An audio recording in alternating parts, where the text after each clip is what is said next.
Espero que todos puedan tener un poco presente lo que estuvimos compartiendo, lo que estuvimos hablando ya hace unas 2 semanas aproximadamente. Y por decirlo de alguna manera, el tema de lo que les compartía tenía que ver con el carácter paternal de nuestro Dios. Y algo que me gustaría hacer es intentar poder rescatar algo más todavía, que podamos juntos seguir conociendo y poder seguir ampliándonos en conocer el carácter de nuestro Señor. Hablábamos con algunos referentes de la casa sobre la necesidad que tenemos de periódicamente poder volver a instruir a la casa, de poder volver a instruir a la familia en esto que tiene que ver con la ley de nuestro Dios. Hace unos años atrás aprendimos que tal vez la palabra más indicada para hablar de la ley, de aquellos mandamientos que el Señor nos había dado, era la palabra instrucción. Ustedes los que son nuevos, notarán que es una palabra que nosotros utilizamos mucho, que forma parte del vocabulario de Ilumina, y es la palabra instrucción. ¿Por qué?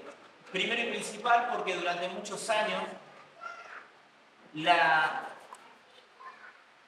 religión lo que hizo fue marcar una línea entre la ley y la llamada gracia. Eso fue algo realmente muy dañino para la instrucción que el Señor le había dado al pueblo de Israel, de la cual nosotros heredamos esta fe. Entonces, no solamente por una cuestión de suavizar la palabra, sino para traer mayor comprensión de lo que el Señor quería cuando dio su ley al pueblo / instrucción.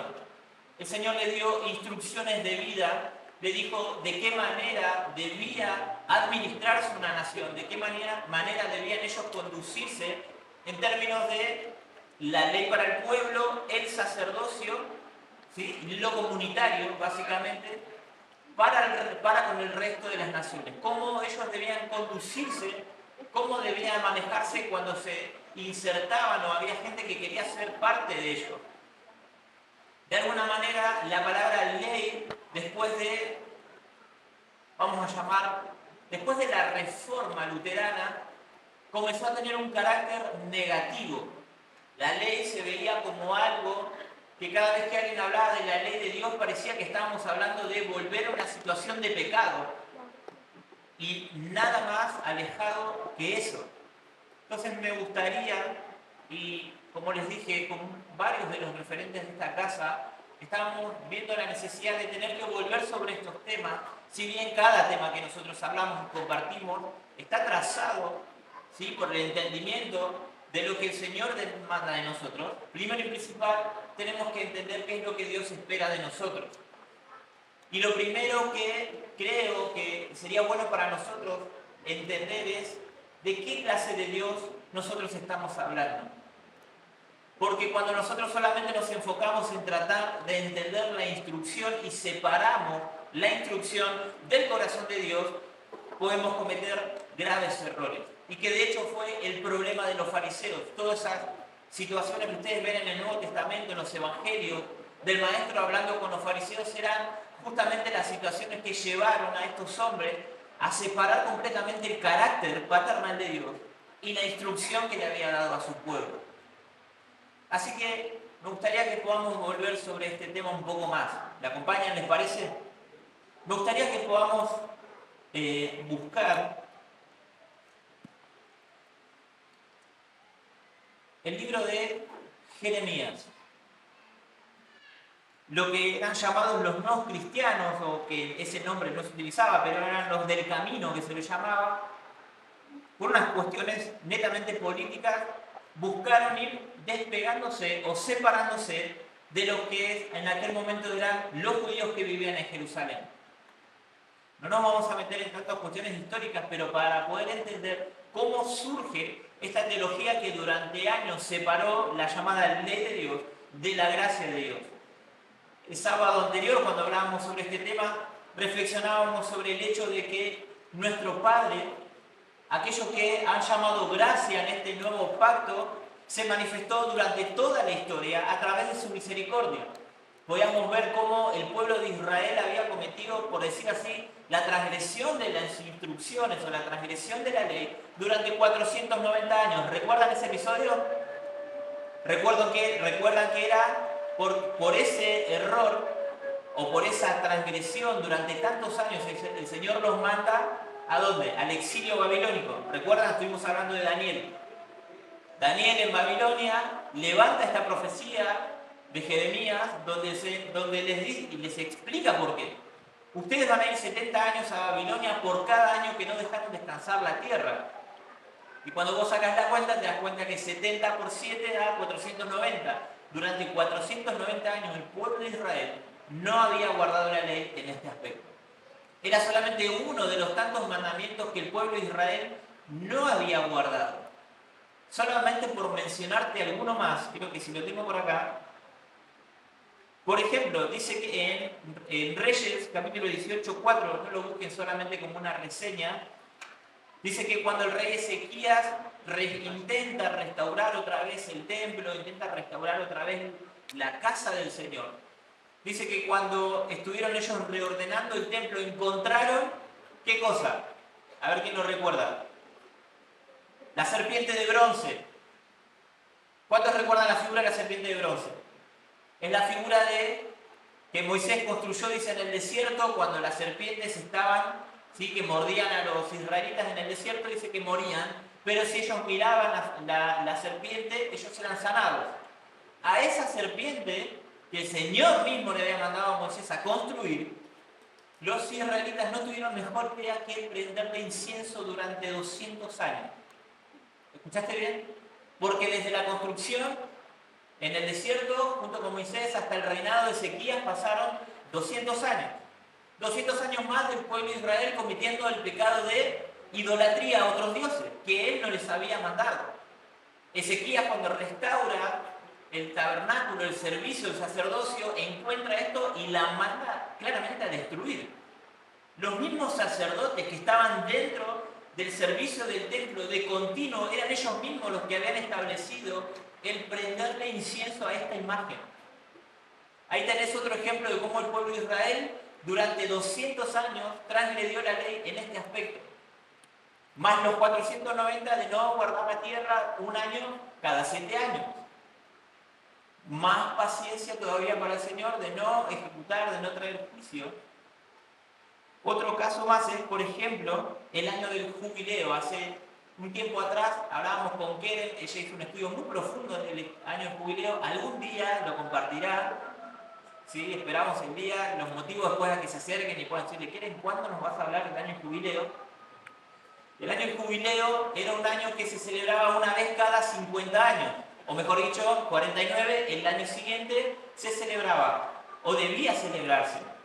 Era un año que está instruido en la ley, en Levítico, de cómo debía funcionar, en Números, de cómo debía funcionar, y era un año donde se liberaban los esclavos, en donde se devolvían las tierras a sus propietarios originales, donde se daban un montón de situaciones que lo que traía eran un orden, ¿sí?, a la sociedad. Un orden, se puede decir, de justicia.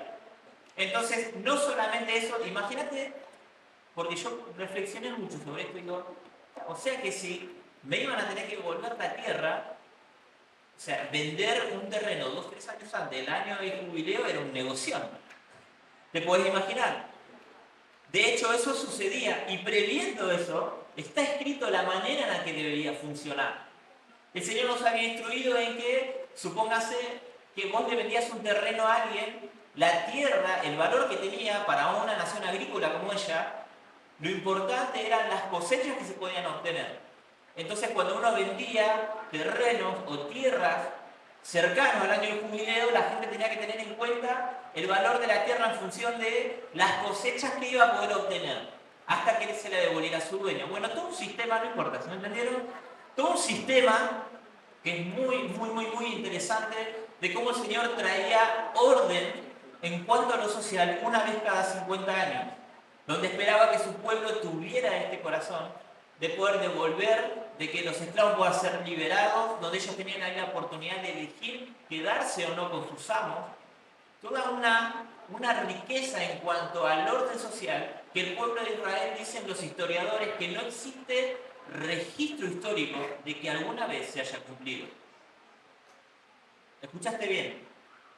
No existe registro ni escritural, ni bíblico, ni canónico, ni extracanónico, ni apócrifo que pueda dar testimonio de que alguna vez el pueblo de Israel haya guardado este día. Dentro de los días modernos, hablábamos esto con Dani, encontramos algo muy interesante, que en la tierra hoy de Israel hay observantes de la ley ultraortodoxos que, por decirlo de alguna manera, como que le encontraron la vuelta. Escuchen esto. Hay judíos que tienen mucho dinero hoy viviendo en Israel y que ellos lo que hacen es lo siguiente. Ellos apartaron una porción de sus campos donde siembran. Dicen, bueno, si vamos a cumplir la ley, por ejemplo, de no sembrar la tierra un año cada 6 años, yo no puedo hacer eso, no puedo no sembrar toda mi tierra, entonces vamos a apartar una parcela y durante ese año ese pedazo de tierra no se siembra. Pero escuchen esto, argentinos deben ser seguro, ingeniosos como ellos solos, desarrollaron todo un sistema de siembra aérea. Escuchá bien lo que te estoy diciendo. Es un sistema que obviamente las plantas no crecen estando en tierra, sino como a 1 metro de altura, no sé, son como especies de piletas, están todo el tiempo hidratadas, con tierra fértil, pero no dentro de la tierra, del territorio o del terreno. Encontraron la manera de poder seguir cultivando, pero ese pedazo de tierra no se toca. Es como si, sí, bueno, señor, viste, yo te cumplí, pero mirá que esa tierra no la toqué. Bueno, pero de alguna manera la estás utilizando igual. Le fueron encontrando la vuelta. ¿Por qué? Porque el modernismo, porque el avance de la sociedad fue tan brutal que era muy difícil llevar a cabo el cumplimiento de todas estas normas. Para poder llevarlas a cabo es necesario, claramente, un sistema de gobierno distinto del que nosotros tenemos hoy. Todo esto que te estoy nombrando, que te estoy contando, es solamente para que puedas dimensionar ese carácter especial de tu Señor, que durante todo lo que tuvo que tolerar, ¿sí?, de este pueblo rebelde durante todos los años de su existencia. Entonces, para aquellos que les gusta hacer este corte de ley y gracia, están terriblemente equivocados. Todo aquel que venga a hablarte de no, estamos en tiempo de la gracia, no, la ley ya fue, me gustaría que juntos podamos ir a las Escrituras y poder entender por qué están equivocados. ¿Por qué nuestra convicción está en que un Dios tan eterno, perfecto, no se equivoca? Porque si no estaríamos diciendo que este Dios se equivoca y esto no fue así. Hay un error de comprensión, hay un error que está ligado a cuestiones netamente políticas e históricas para desprender a el cristianismo, lo que se llamó como cristianismo del judaísmo, nada más por una cuestión política. Algún día vamos a hablar de eso, hoy no, pero espero que puedas entender esto. La gracia de tu Padre, que es una palabra encima heredada griega, viene incluso desde el momento que el Padre se manifiesta y se da a conocer con el pueblo en el desierto. La misericordia, el favor de Dios existió desde el principio. Si la ley, el único objetivo de ella era enjuiciar a las personas, el pueblo de Israel no hubiese durado nada, familia. El año pasado hablábamos de Pesaj y hay un dato muy interesante. Dice que cuando ellos cruzaron el Mar Rojo en el desierto después de la salida de Pesaj, vos lees en Éxodo que está el cántico profético de Miriam, ¿sí? Todo hermoso, recontraprofético, todo el pueblo, imagínate, alegre viendo cómo el agua se llevaba a todo el ejército de Faraón. Imagínate esa escena, intentá mentalmente ponerte en los pies de esta gente esclava durante tantos años y de repente ves que los que te esclavizaron se los lleva el mar, se los lleva el agua. El nivel de alegría que estas familias están experimentando era para ellos algo completamente fabuloso, somos libres. Bueno, hacia adelante la incertidumbre, ¿no? Porque ellos no tenían ni idea de hacia dónde iban. Pero ese momento lo celebraron, porque escaparon, porque vieron la mano poderosa de Dios cómo los sacó de la tierra de esclavitud y los llevaba a una tierra prometida. Ellos caminaban siguiendo la voz de un hombre, ni siquiera Dios, porque ellos no lo escuchaban, pero creyeron en que el Señor había mandado a este hombre y el Señor lo acompañó con cada señal que ejecutó Moisés. Pero dice que después del cántico de Miriam, dice que pasaron ¿cuántos días hasta que llegaron a las aguas amargas? ¿Alguno recuerda? Dice que pasaron algo así de 3 días hasta que llegaron al lugar que se llama las aguas amargas. 3 días en donde automáticamente el pueblo comenzó a quejarse otra vez. 3 días pasaron de la libertad de ver cómo el Señor se llevaba todo ese ejército en el agua, después de las 10 plagas, después de haber visto la manifestación y juicio de Dios sobre cada uno de los dioses de Egipto. No pasaron ni siquiera 10 días hasta que la queja volvió a surgir del corazón de ese pueblo. Entonces yo, no sé ustedes, pero cuando yo veo esto, digo, ¿cómo puede ser que intentemos hablar de un Dios que solamente es gracia desde la cruz para adelante y juicio y ley hacia atrás? Acá hay algo que está mal, porque cuando vamos a la historia del pueblo de Israel y de sus patriarcas, lo único que vemos es la mano de Dios una y otra vez, tratando de encauzar, tratando de volver a llevar el propósito a Abraham, a Isaac, a Jacob, que fueron una máquina de cometer errores, de llevarlos una y otra vez para su propósito. Entonces, si esto no es misericordia, entonces si esto no es gracia, entonces, ¿de qué estamos hablando?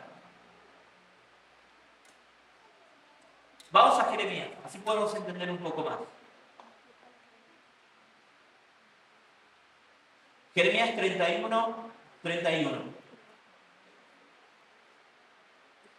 He aquí vienen días, dice Jehová, en los cuales haré un nuevo pacto con la casa de Israel y con la casa de Judá. No como el pacto que hice con sus padres, el día que tomé su mano para sacarlos de la tierra de Egipto, porque ellos invalidaron mi pacto, aunque yo fui marido para ellos, dice Jehová. Primero y principal, que si alguien cometió un error en cuanto a la ley, en cuanto al pacto que se había fundado entre el pueblo de Dios, la tierra y Dios mismo, fue nada más y nada menos que el pueblo de Israel.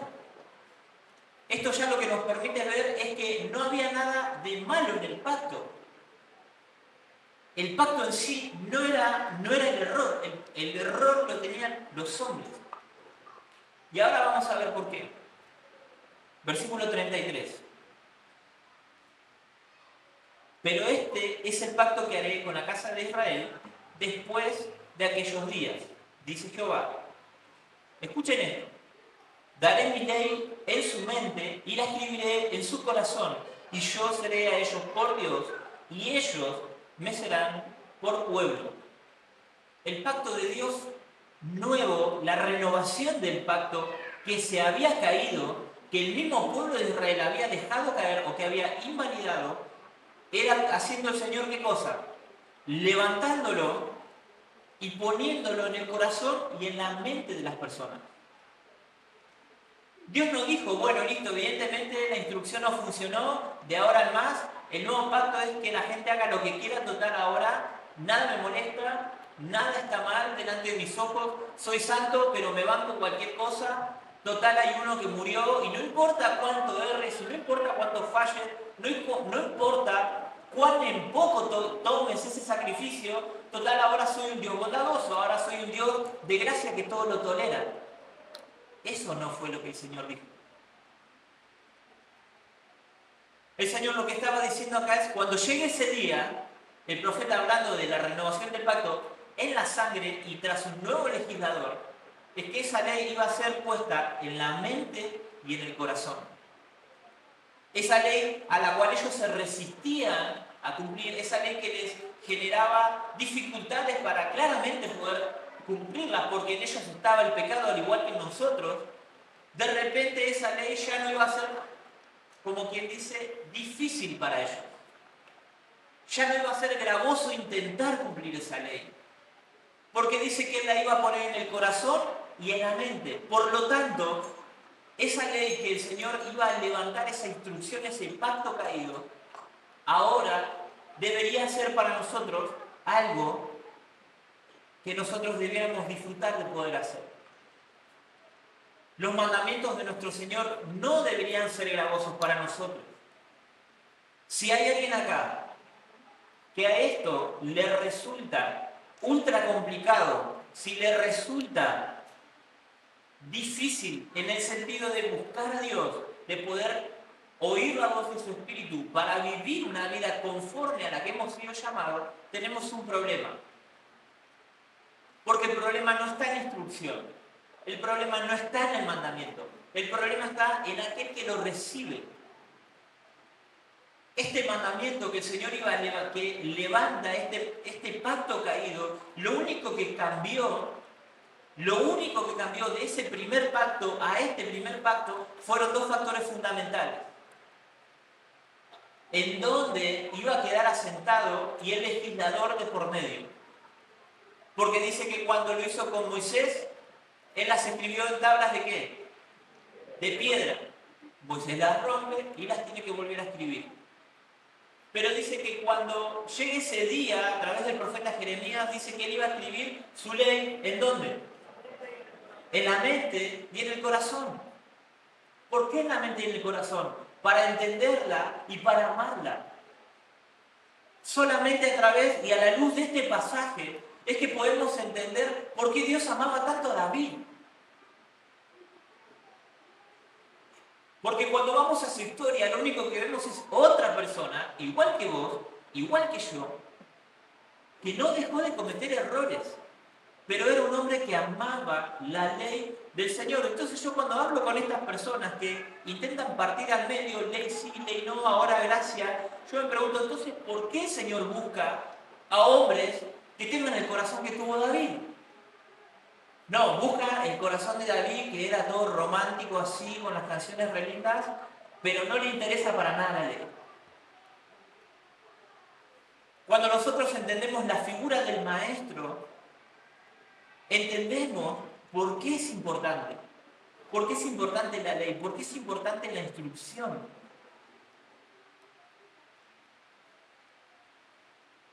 Miren, les voy a contar algo. Hace unas semanas atrás, hace unos días atrás, reflexionaba sobre el Shabbat. Y no, esto no lo iba a compartir, pero la oración de un hermano me llevó a eso.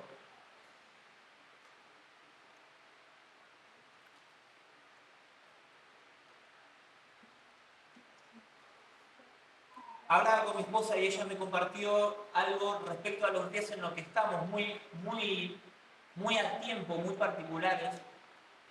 Estamos en días festivos, hablando culturalmente. Estamos a pocos días de celebrar ¿qué cosa? Celebrar no. De que el común denominador de nuestra sociedad celebre ¿qué cosa? Navidad. ¿Qué cosa? Navidad. La Navidad, muy bien. Elías, el que acaba de recibir este certificado, me preguntó hace unos días atrás, me decía, hermano, ¿vos celebrás Hanukkah? Y le dije que no. Una vez me regalaron una, ¿cómo se llama? Hanukkah, que tiene las velitas para encender. Y la verdad que es una fiesta en la que yo nunca me interioricé. Y hablando con mi esposa, ella me comentó algo que realmente fue muy revelador para mí, y espero que lo sea para ustedes también. La fiesta de la dedicación. Era invierno y Jesús andaba en el templo por el pórtico de Salomón. Hasta ahí. Yo nunca le había dedicado tiempo de estudio ni de lectura a esta fiesta por una razón muy simple, y es que no está ordenada en la Torá, no está ordenada por nuestro Dios. Es una fiesta que comenzó a celebrarse alrededor del año 163 aproximadamente antes de Cristo, porque es un evento que ocurre en el periodo, como la mayoría conoce, intertestamentario. Nosotros tenemos acá una hojita, la mayoría que tiene una Reina Valera 1960, hay una hojita que separa el Nuevo Testamento del Viejo Testamento, justamente lo que estamos hablando ahora, es el nuevo pacto del Antiguo. Entre el libro de Malaquías y los Evangelios pasaron alrededor de 400 años. Y los que canonizaron la Biblia, los 66 libros que tenemos acá, dejaron fuera los libros que cuentan la historia de los macabeos. Se lo recomiendo. Alguna vez Sergio creo que habló un poco de esto. Los invito a que estos días puedan buscarlo, lo van a encontrar en la red, si no, se los compartimos. Son dos libros que hablan más históricamente que otra cosa, pero cuentan la historia de la revuelta de los macabeos. Fue un pueblo que se levantó en contra, ¿sí?, del imperio que en aquel momento había conquistado la tierra de Jerusalén, y que estos tipos, los seleucidas, lo que hicieron fue profanar el templo. De hecho, en ese periodo es donde se cumple la profecía de Daniel de la abominación desoladora. Los que han estudiado escatología un poco saben de lo que estoy hablando. Se cree que ese es el cumplimiento de esa profecía. Hubo un rey que se llamó Antíoco Epifanes, que este hombre profanó el templo de tal manera que el pueblo de Israel en aquel entonces no podía tolerar lo que este hombre estaba haciendo. Este hombre dice que instaló estatuas de dioses griegos, dice que instaló un altar al dios Júpiter, a Zeus, y que en el propio altar de sacrificios a nuestro Dios mandó a sacrificar un cerdo. ¿Escuchaste bien? Este hombre, tan loco como estaba, mandó a sacrificar un cerdo en el altar. Para los que conocen las leyes de la comida o lo que podían comer los judíos, dice que el cerdo para ellos es una de las cosas más repulsivas en términos de pureza, por eso ellos no lo comen. Hay otras razones, pero no importan ahora. Y este hombre, abusando de su poder y queriendo instalar una cultura mezclada, helénica, trayendo sus propios dioses, le pidió a uno de los sacerdotes de aquel entonces que sacrificara nada más y nada menos que un cerdo en el altar. Espero que puedas dimensionar lo que esto significa, aunque no conozcas la historia, aunque no conozcas lo que un cerdo representa. Imagínate que para Dios el pueblo de Israel tenía prohibido tocarlo y comerlo, y este tipo no tuvo mejor idea que sacrificar un cerdo en el altar. Eso provocó y encendió en ira a esta familia, a un hombre que se llamó Judas Macabeo, que fue el que llevó adelante toda esta revuelta. Y toda esta guerra, que duró alrededor de unos 7 u 8 años, culmina en que ellos pueden recuperar la tierra. Y obviamente después de esa guerra en la que hubo muchísima muerte, ellos ¿qué hacen? Lo primero que hacen es dedicar el templo al Señor nuevamente. Después de esa victoria, ahí ocurre un milagro que es de hecho de donde surge la menorá de 8 brazos, ¿verdad? De 9 brazos. Si mal no recuerdo, el milagro que sucede es que ellos, para dedicar el templo y encender la menorá, que era la de 7 brazos que había, solamente tenían aceite para un día, porque lo que les demoraba en conseguir el aceite nuevamente, ellos iban a tardar 8 días en poder tener aceite nuevo, pero ellos en ese momento querían dedicar el templo. Y milagrosamente dice que el aceite duró para los 8 días hasta que el aceite nuevo llegó. De ahí que el pueblo judío desde aquel entonces celebra todos los años, alrededor entre noviembre y diciembre, la fiesta de la dedicación. Esto sucedió 160 años antes de Cristo. Y el maestro dice que él vivió cuando esto se estaba celebrando. No es una fiesta instituida por Dios, sino por la tradición hebrea. Pero dice que el Señor, mientras que esa fiesta se llevaba a cabo, dice que Él caminaba justamente por el templo, por el pórtico de Salomón. Eso es importante por otras razones, pero dice que el Señor se paseaba por allí. Vamos al versículo 24. Dice que le rodearon los judíos y le dijeron: ¿hasta cuándo nos turbarás el alma? Si tú eres el Cristo, dínoslo abiertamente. Jesús le respondió: os lo he dicho y no creéis. Las obras que yo hago en nombre de mi Padre, ellas dan testimonio de mí. Pero vosotros no creéis, porque no sois de mis ovejas, como os he dicho. Hasta ahí, hace unas semanas más atrás, habíamos estado hablando sobre la figura ¿se acuerdan de este fariseo que el Señor le dice que no nací de nuevo, no puede ver el reino de Dios? ¿Se acuerdan? ¿Quién era? ¿Quién era? Nicodemo, muy bien. Fíjense cómo estas dos escenas están conectadas, porque el Señor acá les está diciendo que las obras que Él hace son de Dios, solamente que ellos no pueden verlas, no pueden reconocer en el Maestro al Mesías, porque ellos tenían la vista cegada al reino. Lo que el Señor le dijo a Nicodemo fue, el que no nace de nuevo no puede ver el reino. No estaba diciendo solamente que no iba a poder ingresar, sino que el reino está pasando por delante de ellos y ellos no pueden verlo. Y fíjense qué loco que en la fiesta de la dedicación del templo, dice que el maestro, alguien todavía mayor que el templo, caminaba por ahí y esta gente no podía reconocerlo. Los fariseos, los amantes de la ley, pura y exclusivamente, completamente alejados del corazón de Dios, tenían al Mesías delante y no podían reconocerlo. Yo creo que este pasaje no ahonda mucho más en detalle sobre por qué el maestro estaba ahí, ni tampoco ahonda en las razones, pero mientras leía una y otra vez, decía, ¿qué?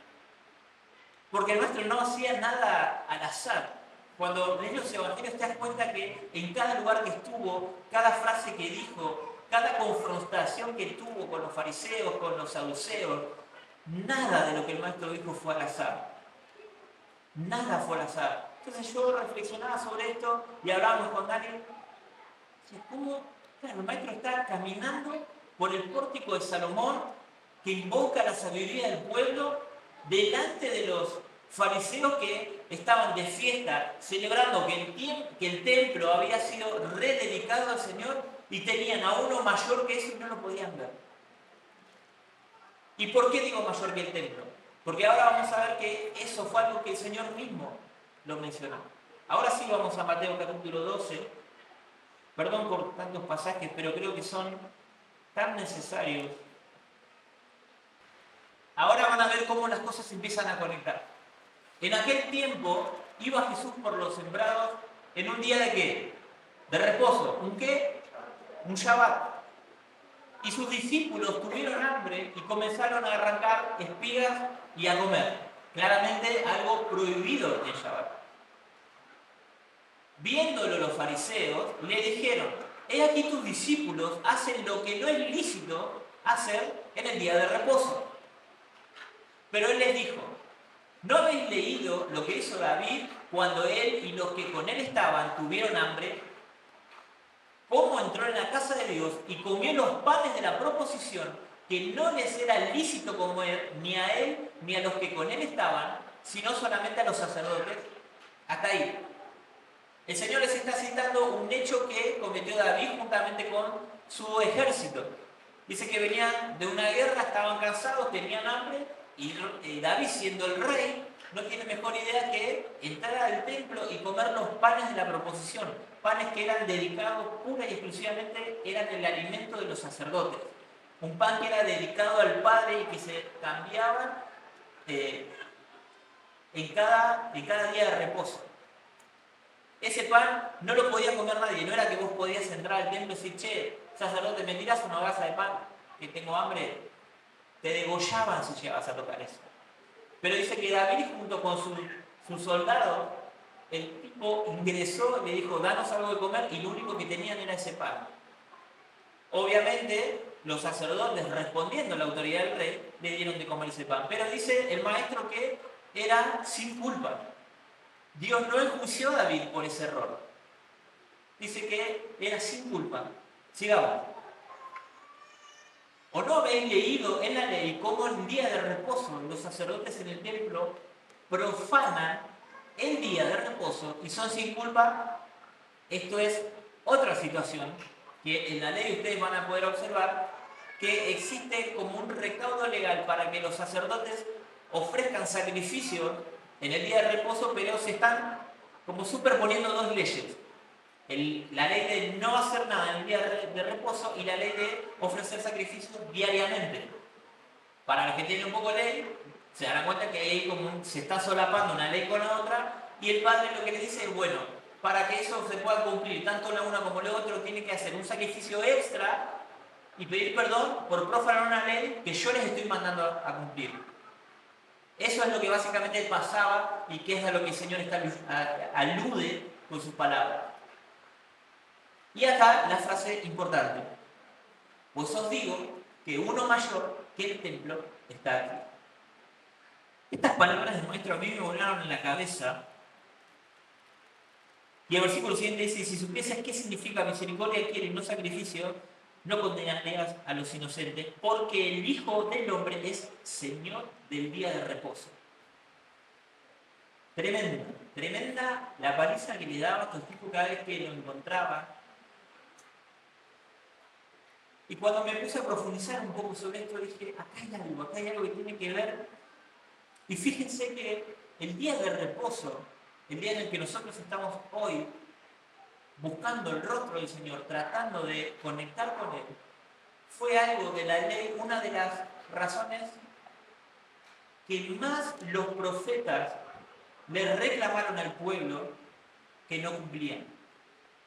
Si pudiéramos buscarlo, o todo el que tenga una Strong en su casa, búsquelo, o algún programa de estudio, y dice que es la tercera razón más mencionada por los profetas de que el Señor les reclamaba al pueblo. Una de ellas era, o la principal era, la idolatría a otros dioses. La segunda, no recuerdo con exactitud, pero la tercera era que profanaban el día de reposo. Y mi pregunta es, Señor, ¿por qué es tan importante el día de reposo? ¿Por qué? O sea, básicamente los estaba mandando a no hacer nada. Cuando van a Éxodo capítulo 20 y leen los 10 mandamientos, hay un especial énfasis de parte de Dios con el día de reposo. Otra vez. Es el cuarto mandamiento y es el que el Señor pone un especial énfasis. Cuídate de no profanar mi día de reposo. Una y otra vez cada que el Señor les hablaba, les pedía incansablemente que no profanaran el día de reposo. Los profetas cuando llamaban al arrepentimiento, y porque profanaste mis días de reposo, porque no los tuviste en cuenta, dice que se lo reclama alrededor de 30 o 40 veces a lo largo de todos los profetas. 30 o 40 veces.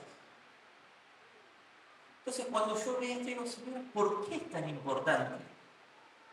Más allá de lo que podamos entender de lo beneficioso que era para nosotros, el libro de Hebreos, y para los que toman nota, el capítulo 4 del libro de Hebreos explica por qué el reposo es importante para nosotros. Dice que la figura del Mesías es la figura del reposo del alma. Familia, detrás de la figura del día de reposo no era solamente un descanso al cuerpo físico. Lo que Dios quería decir con instituir un día como ese era el día de conexión con Él, era el día en el que el alma podía descansar de su obra y volver a conectar con el Padre. En la antigüedad, de alguna manera, el día de reposo era la sombra de la figura mesiánica. El día de reposo era una figura del descanso de nuestra alma cuando ya cesando las obras del esfuerzo que tenemos en nuestra carne por cumplir los mandamientos del Señor, cuando estemos juntamente con Él, ahí es donde nuestra alma va a encontrar reposo. Por eso el Shabbat es tan importante. Y el pueblo de Israel profanaba la imagen del Mesías desde antes que hubiese nacido, porque profanaba el Shabbat. Por eso el Señor les reclamó tantas veces, cuidad mi Shabbat, cuidad mi día de descanso, porque es la conexión conmigo, pero no estaban viendo que había algo ahí. Y ellos se obsesionaron cuando el maestro llegó, cuando los fariseos se dieron cuenta de que algo importante había en el Shabbat.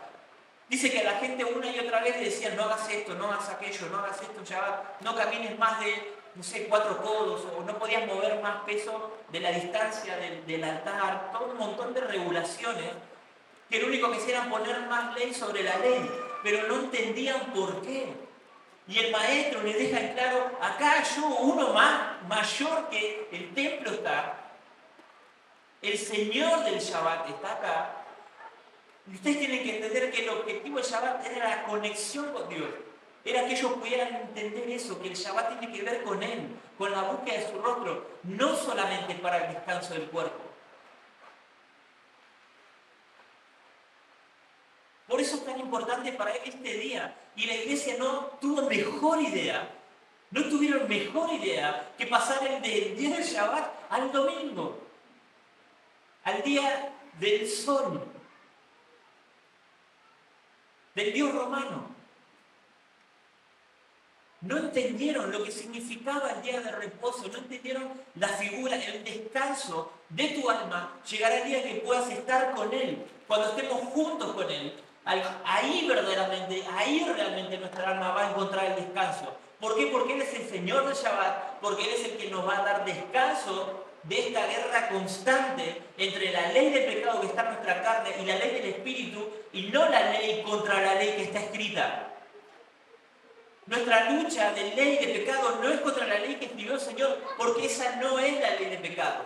La ley de pecado es la que gobierna nuestra carne, es contra la que nosotros morimos día a día. De hecho, la ley que el Señor escribió y que ahora está en nuestra mente, que está en nuestro corazón, nos permite poder cumplir sus mandamientos. Y esa ley es la que pelea contra la de nuestra carne. Para eso es el Espíritu. Para que te lleve a amarla, para que ahí sí, si querés parecerte más a ese David tan romántico que nos gusta ver, era un hombre que amaba su ley. Ya lo dije en más de una ocasión, el Salmo 119, que se cree que él escribió, es una prosa de versículo tras versículo, hablando de las maravillas y de lo hermosa que es la ley del Señor. Entonces, desconsiderar la ley o la instrucción de nuestro Dios de esta manera es tirar a la basura algo que Él en el nuevo pacto lo que hace es no descartarlo, sino elevarlo al corazón de los hombres. No hay ley y gracia. Siempre hubo misericordia en nuestro Dios.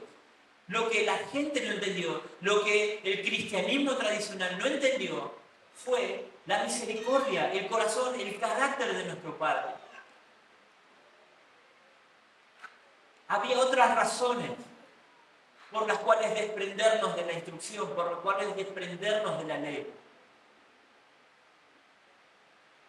Intentar desprendernos de la ley es quedarnos con la pompa y no poder ver al maestro en ella, es no poder ver a la gloria de la Torá, no poder ver la gloria de la instrucción, del mandamiento.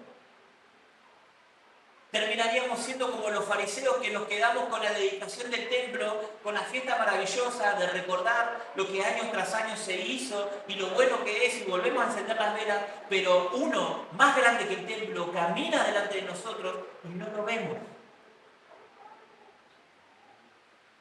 Y a esto quería llegar. Perdón por los rulos. No esto, sino...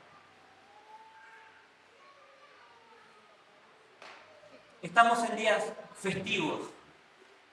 Probablemente no seamos partícipes, al igual que el resto de las personas, porque tenemos una cuestión de entendimiento mayor, de conocimiento mayor. No le arruines la noche a nadie, te lo pido encarecidamente, porque a veces la fiesta, lo bueno, a veces las luces, como se llama esta festividad para el pueblo de Israel, para los judíos, que es Hanukkah, la fiesta de las luces, es una fiesta que encima en este año cae del 25 al 2, ¿verdad? Del 25 de diciembre al 2, casi como para que no se queden afuera de la fiesta, ¿no? Cae justo en la festividad romana de la Natividad.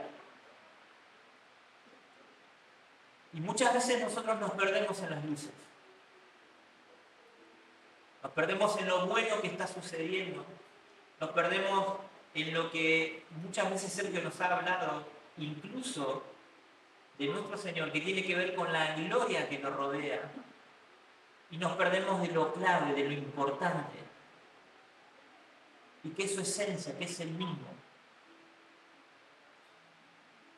Cuando puedes entender la figura de por qué es tan importante el Shabbat para el Señor, cuando yo entendí esto dije, claro,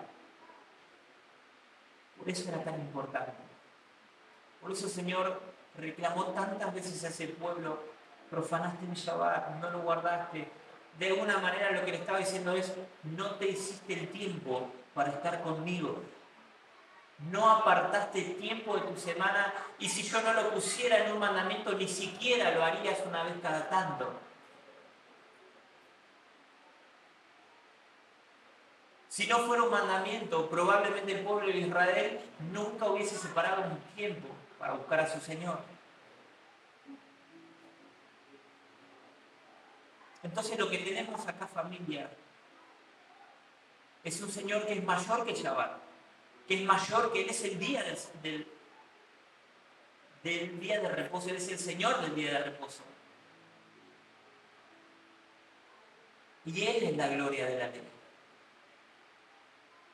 Lo que mi intención era que podamos entender y que podamos ver que en días donde está todo lleno de luces, donde todo está lleno de festividad, el Señor puede estar caminando delante nuestro y nosotros puede que no lo estemos viendo. Porque como el Señor le decía a los fariseos, ustedes no me ven. Yo ya se los dije, ya se los manifesté, ya les di a conocer que soy enviado del Padre, de que mis obras hablan por sí mismas, pero ustedes no me ven. A Nicodemo le dijo, si vos no nacés de nuevo, no vas a poder ver nunca el reino. Y el reino puede estar pasando delante de nosotros. Y puede que nosotros estemos ciegos a eso. Pues sí, bueno, ¿cómo hago para ver? Justamente el poder abrazar la instrucción de tu Dios es lo que te da la posibilidad de que tus ojos sean abiertos. Los ojos espirituales no se abren con una oración. Eso es un don. Eso es algo que alguien puede venir e impartirlo. Pero eso es solamente para un funcionamiento específico. Pero que nosotros podamos ver el reino, que nosotros podamos ver la obra del Hijo en acción, no solamente en lugares, en organismos, ¿no? Sino que en personas. Que nosotros podamos ver el funcionamiento, cómo el Maestro está creciendo en otro. Esa posibilidad de que nuestros ojos sean abiertos vienen a través de abrazar su instrucción. Eso que tantas personas han rechazado durante años, y he ahí el poco funcionamiento de la iglesia, la poca influencia de la iglesia en el mundo. El cristianismo tiene alrededor de 2.500 millones de feligreses alrededor del mundo. 2.500 millones de cristianos alrededor del mundo.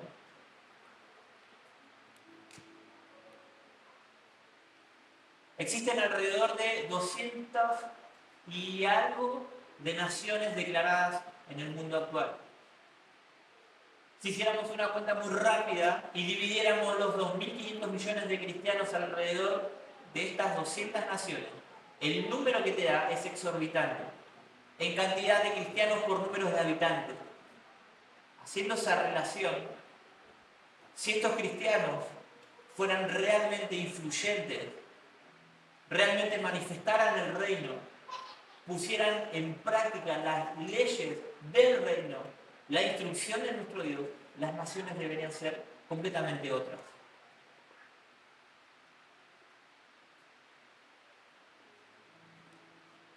Familia, nacer de nuevo, poder ver el reino, poder ver al Maestro en cada ámbito de tu vida, en cada persona que te rodea, en cada momento que te toca estar. Esa posibilidad te lo da solamente tener los ojos espirituales abiertos. Y déjame decirte algo, no es una cuestión de actitud. No es una cuestión de actitud. No es simplemente una declaración, bueno, yo ahora me posiciono y ahora veo. No. No. El poder ver espiritualmente, el poder ver el reino y la manifestación, solamente pueden verlo aquellos que están completamente involucrados con él. Completamente involucrados con su ley, con su mandamiento. Aquellos que pueden distinguir entre una simple buena obra y una obra de justicia son aquellos que pueden ver el reino funcionar. Lo dijimos hasta el hartazgo. Gente buena hay en todos lados. Que hace buenas obras, probablemente muchas más tal vez que nosotros mismos. ¿Son buenas en sí mismas? ¿Son obras de justicia? No. No necesariamente. Pero para poder identificarlas, primero el reino debe estar en nosotros. Y déjame decirte una cosa más. No podés pretender el reino y desechar su legislación. Para los que estudian escatología saben que cuando el Señor venga dice que Él va a juzgar la tierra. Y Él va a ser el que va a juzgar todas las cosas. Pero no solamente como un evento, el día del juicio final. Solamente. Porque la historia continúa. Pero la ley del Señor va a permanecer porque va a ser Él el que la va a regir, dice, con vara de hierro. ¿Y qué clase de ley te pensás que va a implementar? Esa que durante muchos años nos han enseñado a tener en poco, a desestimar. La instrucción, el mandamiento, sus mandamientos.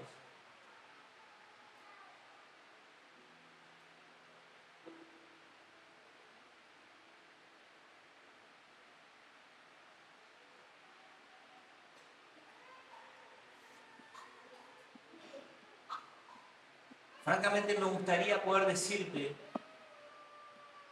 como durante muchos años he escuchado, que servir al Señor y buscar a Dios realmente es muy fácil. No, solamente es arrepentirte y ahora más caminar con nosotros y es suficiente. Y la realidad es que no. ¿Afecta tu salvación? Probablemente no. Recibir al Maestro, la fe, sí, que nos otorga la justificación, que nos permite alcanzar la salvación, pero eso no te garantiza una vida en el reino. Eso no te garantiza una vida caminando con Él. No te garantiza que vas a poder verlo funcionar en cada ambiente en el que te muevas. No vas a poder poner en práctica aquello que te bendice porque no lo conoces. No vas a poder poner en práctica aquello que activa las bendiciones de tu Padre, aquello que hace que lo que es propio del reino se manifieste en tu vida porque no sabes cómo hacerlo, porque no lo conoces. Pues sí, pero Dios es misericordioso. Sí, y por eso todavía seguimos acá. Por eso el Señor esperó tanto tiempo para traer juicio sobre una nación. 200 años de idolatría, solamente una figura de bronce.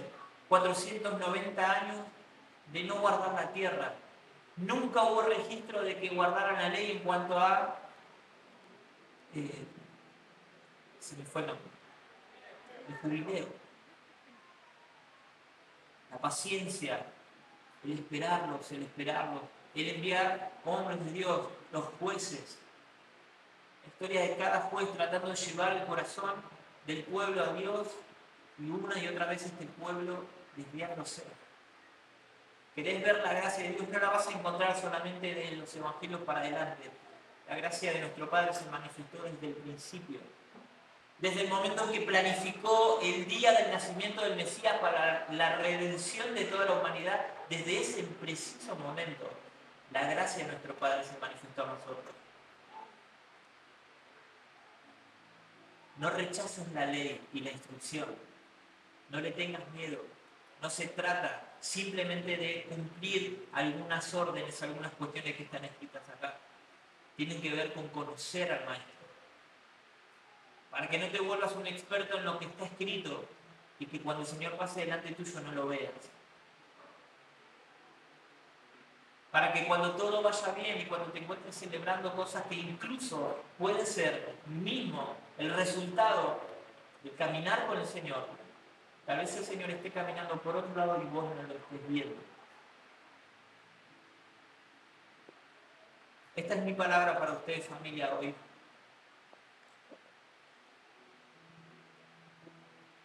Son días difíciles. Sergio nos habló sobre la modernidad hace una semana atrás, sobre cómo todo eso atenta contra nuestra cultura, contra la fe que intentamos abrazar. Y déjame decirte que la fe que nosotros decimos abrazar no es solamente una cuestión de fanatismo, no es solamente una cuestión de, bueno, como te decía recién, ¿no? De actitud, bueno, ahora yo me posiciono en contra de la corriente de este mundo si no hay instrucción dentro, como dicen los chicos, sos carne de cañón. Si no querés que la corriente de este mundo te arrastre, tenés que llenar de instrucción tu interior. Si querés permanecer, si querés llegar hasta lo último siendo fiel, aferrate a la instrucción, esa que te acerca, que te permite conocer a tu Señor. Ponete de pie ahí, no está.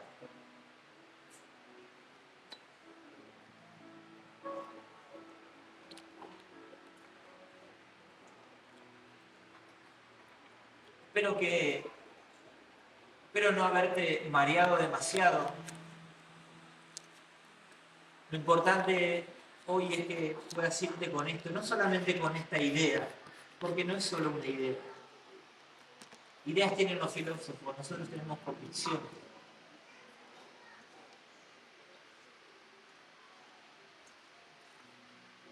Me gustaría que juntos podamos hacer esta oración. Pero antes, hacer una oración propia. Y si tal vez este saco te corresponde o te queda bien, decirle, Señor, perdón por no haber amado tu ley.